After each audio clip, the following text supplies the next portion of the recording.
दोस्तों, Shete homeo clinic के इस चैनल में आपका स्वागत है। आज हम बात करते हैं एस्ट्रोजन हार्मोन्स के बारे में। एस्ट्रोजन हार्मोन्स जो होता है फीमेल सेक्स हार्मोन्स होता है, जो बहुत ही महत्वपूर्ण होता है। ये हार्मोन्स इतना अच्छा होता है और सबसे ज़्यादा ज़रूरी होता है शरीर के लिए, क्योंकि इसी हार्मोन से हमारी स्किन ग्लो करती है। हमारे चेहरे पे जो बुढ़ापे के लक्षण हैं वो दिखाई नहीं देते हैं। ये हार्मोन्स हमारे जो एक की क्वालिटी है उसको इम्प्रूव करती है, पीरियड को रेगुलर करती है। ये हार्मोन्स बहुत ही ज़्यादा अच्छा और आवश्यक होता है।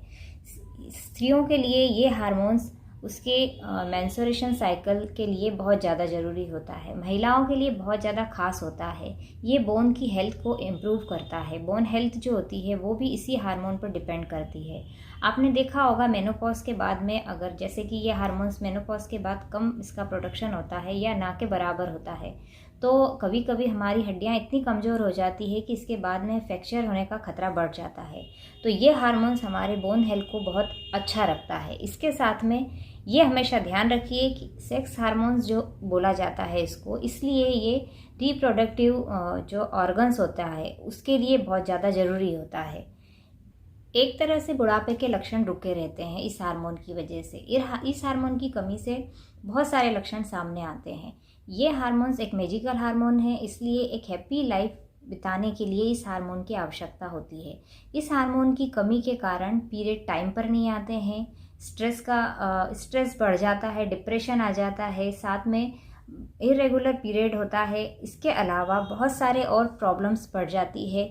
हैवी पीरियड भी आने लग जाता है। कभी कभी किसी को पीरियड आना तो बंद होता ही है, साथ में हैवी पीरियड का भी प्रॉब्लम हो जाता है। इसके अलावा एक क्वालिटी सही नहीं बनती है और कंसीव करने में भी प्रॉब्लम होती है। अगर इस हार्मोन की कमी होती है तो कंसीव नहीं किया जा सकता है। मूड स्विंग हो जाता है, हेयर लॉस होने लगता है, स्किन ड्राई हो जाती है, ब्लोटिंग का प्रॉब्लम होता है, वेट गेन होने लग जाता है, सेक्सुअल लाइफ बहुत ज़्यादा डिस्टर्ब हो जाती है, वजाइनल में इन्फेक्शन हो जाता है। इसके अलावा नींद ना आना और एजिंग प्रॉब्लम होना, थकान होना, ये सारी प्रॉब्लम्स इसके कमी से हो जाती है। इसलिए इसके लिए बहुत ज़रूरी है कि इसका बैलेंस बनाया जाए। इसकी कमी से भी कई प्रॉब्लम होती है और इसके बढ़ने से भी कई प्रॉब्लम्स हो सकती है। तो इसका एक बैलेंस बनाया जाए और इसके बैलेंस को ध्यान में रखते हुए आपको कुछ चीज़ें हैं जिसको आपको अवॉइड करना है। सबसे पहली चीज़ है कि आपको गैस्ट्रिक प्रॉब्लम नहीं होना चाहिए। आपकी लाइफस्टाइल जो होती है वो उसको थोड़ा सा इम्प्रूव कीजिए, उसको हेल्दी होना चाहिए। मतलब इसमें जो डाइट हम लेते हैं वो डाइट भी हेल्दी डाइट लेना चाहिए।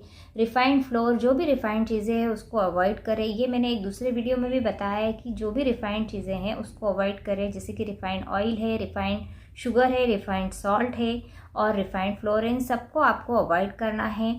आप चाय, कॉफ़ी और अल्कोहल का यूज़ ना करें। इसके अलावा आप ये ध्यान रखें कि आप जो बर्थ कंट्रोल पिल्स होती हैं वो जो कई लोग लेती हैं महिलाएं, तो आप उसको बंद कर दीजिए। उससे भी क्या होता है, कभी कभी प्रॉब्लम्स हो जाती है। इसको आप कोशिश कीजिए कि आप अवॉइड करें और बहुत ज़्यादा ब्यूटी प्रोडक्ट का भी इस्तेमाल ना करें, क्योंकि इससे भी हार्मोन्स का बैलेंस बिगड़ता है। और ध्यान रहे कि ये जो चीज़ें होती हैं ये क्या है, केमिकल से बनाई जाती है। कई तरीके के केमिकल्स इसमें होते हैं जो कि आपके हार्मोन्स को, आपके जो हार्मोन्स कई तरीके के, उन सब के बैलेंस को बिगाड़ती है। तो ये हमेशा ध्यान रखें कि बहुत ज़्यादा ब्यूटी प्रोडक्ट का इस्तेमाल भी ना करें। पैक्ड फूड जो रहता है वो भी खाने में आप शामिल ना करें। आप ध्यान रखें आपको करना क्या है। आप एक अच्छे से और अच्छी लाइफ जीने के लिए हार्मोन्स का बैलेंस होना बहुत ज़्यादा ज़रूरी है। तो हार्मोन्स को इम्प्रूव करने के लिए, हार्मोन्स की क्वालिटी को आप और ज़्यादा अच्छा इम्प्रूव कर सके, तो इसके लिए आपको चाहिए कि सबसे पहले आप मेडिटेशन करें, स्ट्रेस फ्री रहे। स्ट्रेस फ्री अगर आप रहते हैं तो हर तरह के हार्मोन्स आपकी बॉडी में बैलेंस में रहते हैं। तो आप स्ट्रेस फ्री रहे। खाने में विटामिन डी, विटामिन B12 शामिल करें। अश्वगंधा का इस्तेमाल करें। अश्वगंधा है, चिया सीड्स है, कई तरीके के जो सीड्स होते हैं, सभी तरीके के सीड्स आपके लिए फ़ायदा करते हैं, उसका इस्तेमाल करें। खाना जो रहता है प्रॉपर टाइम पर खाएं, जिससे आपका डाइजेशन मेंटेन होगा। अच्छे से फ्रूट ले, जो सीजनल फ्रूट है उसका इस्तेमाल करें, सीजनल वेजिटेबल है उसका इस्तेमाल करें और फ्रेश ले, फ्रेश फ्रूट और फ्रेश वेजिटेबल का इस्तेमाल करें। बासी ठंडा खाना बिल्कुल ना खाएं। ये खाने से भी आपकी एक क्वालिटी ख़राब होती है और साथ में आपका जो हार्मोन्स का बैलेंस है वो भी बिगड़ता है। और ये बात ध्यान रहे, स्टे हैप्पी। ये बात हमेशा आप एक अंडरलाइन की तरह नोट कर लीजिए, stay active and stay happy. आपको एक्टिव रहना बहुत ज़्यादा ज़रूरी है। एक्सरसाइज लाइफ में बहुत ज़्यादा इम्पॉर्टेंट होती है। अगर आप एक्सरसाइज करते हैं तो आपकी आधे से ज़्यादा बीमारियां और कई तरीके के जो हार्मोन्स हैं वो डिस्टर्ब हुए हैं, वो सभी हार्मोन्स बैलेंस में आ जाते हैं। कई बार ऐसा होता है, मैंने और भी वीडियो में बताया हुआ है, जैसे कि एक थायराइड हार्मोन होता है, वो भी जब बिगड़ता है तो वो भी सिर्फ आप अगर एक्सरसाइज प्रॉपर तरीके से करते हैं और डाइट मेंटेन करते हैं तो वो भी आपका बैलेंस में आ जाता है। इसलिए ये बात को नोट हमेशा कीजिए, stay happy and stay active. ये दो चीज़ों को आप ध्यान रखें। खुश रहना भी बहुत ज़्यादा ज़रूरी है। खुश रहने से कई हार्मोन्स का बैलेंस सही होता है।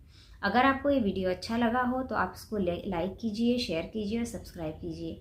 और इस तरीके के अगर आप किसी तरीके प्रॉब्लम्स का जो ट्रीटमेंट लेना चाहते हैं तो आप मुझसे व्हाट्सएप पर कंसल्ट कर सकते हैं। मैसेज लिखकर आपकी जो भी प्रॉब्लम है आप मुझे बता सकते हैं।